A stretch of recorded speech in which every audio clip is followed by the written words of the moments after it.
मुस्लिम उम्मत चाहे जितनी भी कोशिश कर ले, लेकिन अगर वो हकीकत से मुंह मोड़े रहेगी और आपस में बटी रहेगी तो नतीजा वही होगा जो आज कतर के साथ हुआ है।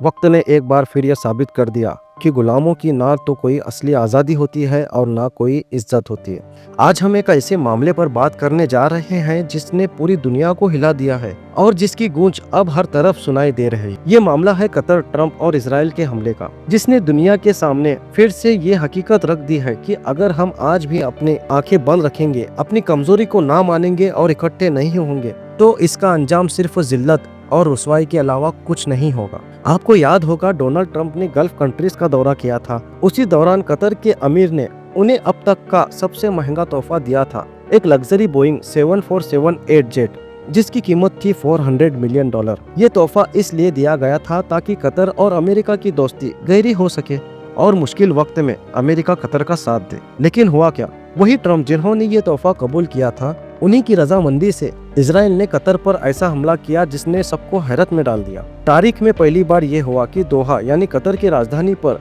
इजरायली F-35 जेट्स ने हमला किया। ये जेट्स 2000 किलोमीटर से ज्यादा का फासला तय करके उस बिल्डिंग पर पहुंचे जहां पर हमास के लीडरशिप इकट्ठा थी और इजराइल की तरफ से दी गई सीज फायर की शर्तों पर मशवरा कर रही थी। लेकिन अचानक बिल्कुल अनएक्सेप्टेड इस हमले ने सबको हिला दिया। कतर का कहना है कि उनकी लीडरशिप महफूज है और कोई जानी नुकसान नहीं हुआ, जबकि इजराइल का दावा यह है कि वहां मौजूद तमाम हमास लीडर्स को खत्म कर दिया गया है।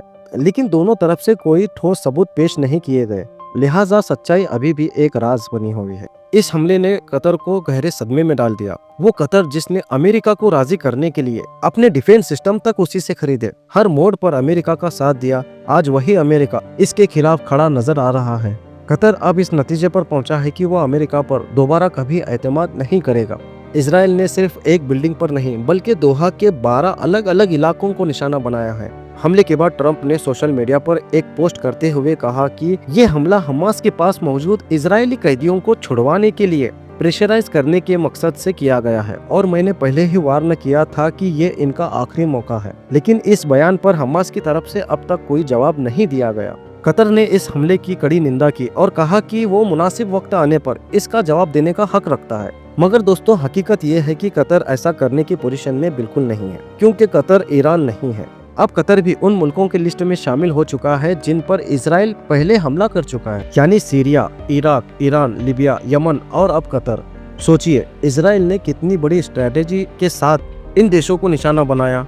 कतर की कूटनीति हमेशा अमेरिका और इजराइल को खुश रखने पर टिकी रही, लेकिन नतीजा क्या हुआ?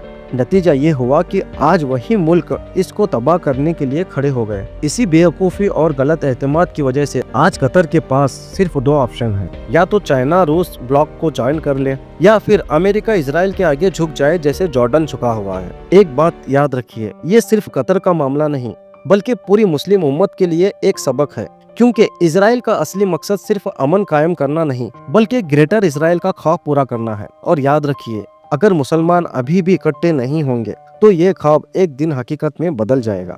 इस हमले के 2 बड़े असर हुए। गजा के अंदर सीज फायर एग्रीमेंट होने वाला था जो अब खत्म हो चुका। कतर की सालसी और मीडिएशन की साख दुनिया के सामने से खत्म हो गई। अब दुनिया कतर को एक अनसेफ कंट्री समझने लगेगी। वो मुल्क जो फीफा वर्ल्ड कप जैसे इवेंट होस्ट करता था, जहां की एयरलाइन दुनिया की सबसे सेफ मानी जाती थी, अब उस पर भी उंगलियां उठने लगी है। कतर की आबादी सिर्फ 3 मिलियन यानी कि 30 लाख है, जिसमें 85% लोग विदेशी लेबर हैं। इसके पास एडवांस एयरफोर्स जरूर है और दोहा में अमेरिका का सबसे बड़ा एयरबेस अल उदीद भी मौजूद है। लेकिन असल मसला ये है कि कतर का एयर डिफेंस सिस्टम अमेरिका के कंट्रोल में है, यानी जब तक अमेरिका इजाजत ना दे वो एक्टिव ही नहीं हो सकता। यही वजह है कि इस हमले में अब तक कोई जवाबी कार्रवाई नहीं हुई। अब यहाँ कुछ अहम सवाल उठते हैं। अगर ट्रंप सच कह रहा है कि कतर को पहले से इत्तला दी गई थी, तो क्या कतर ने खुद ये सब होने दिया? अगर नहीं, तो फिर इजराइल को ये खबर कैसे मिली कि हमास लीडर किस वक्त किस जगह पर मौजूद होंगे? क्या कतर के अंदर भी गद्दार मौजूद है, जैसे ईरान में भी हमले के वक्त मौजूद थे? शायद इस पूरे मामले में असल कसूरवार 3 है। पहला, अमेरिका जिसने इजराइल को खुली छूट दी है। दूसरा, खुद इजराइल जिसने बगैर किसी डर के हमला किया। और सबसे बड़ा कसूरवार है मुस्लिम उम्मत की खामोशी। कतर की सबसे बड़ी गलती ये थी कि उसने अंधे एतमाद में अमेरिका और इजराइल को अपना दोस्त समझ लिया। वो ये सोच बैठा कि ये आलमी कानूनों की खिलाफ वर्जी नहीं करेंगे, लेकिन हकीकत ये है कि ताकतवर मुल्क अपने फायदे के लिए दोस्ती करते हैं और जब इनका फायदा निकल जाता है तो वो आपको अकेला छोड़ देंगे। इस हमले के पीछे इजराइल और ट्रंप के दो बड़े मकसद थे। कतर को सबक सिखाना कि वो दोबारा गजा और ईरान के करीब ना जा सके। कतर को सालसी की पोजीशन से हटाना ताकि इजराइल और अमेरिका मिलकर गाजा पर मुकम्मल कंट्रोल हासिल कर सके। सोचिए आगे क्या होगा। कतर ने इंटरनेशनल लेवल पर इस मसले को उठाना शुरू कर दिया है और कह रहा है कि वो बदला लेगा, लेकिन कैसे और कब ये देखना होगा। फिलहाल तो कतर के पास सिर्फ यही रास्ते हैं, या तो अमेरिका इजराइल के आगे झुक जाए या फिर चाइना रूस ब्लॉक में शामिल हो जाए। इसका नतीजा क्या है? नतीजा साफ है। अगर आप हक के साथ नहीं खड़े होते तो ताकतवर आपको इस्तेमाल करके एक दिन अकेला छोड़ देता है। कतर ने गद्दारी नहीं की, उसने गजा के लिए सीज फायर की कोशिश की, लेकिन बदले में उसे धोखा मिला। इसलिए अब मुस्लिम उम्मत को समझना होगा कि खामोशी कमजोरी है और अगर अब भी इकट्ठा ना हुए तो कल हालात और खराब होंगे। बाकी आप सब इस मसले पर क्या सोचते हैं मुझे कमेंट सेक्शन में ज़रूर बताइए और वीडियो को देखने के लिए बहुत बहुत शुक्रिया।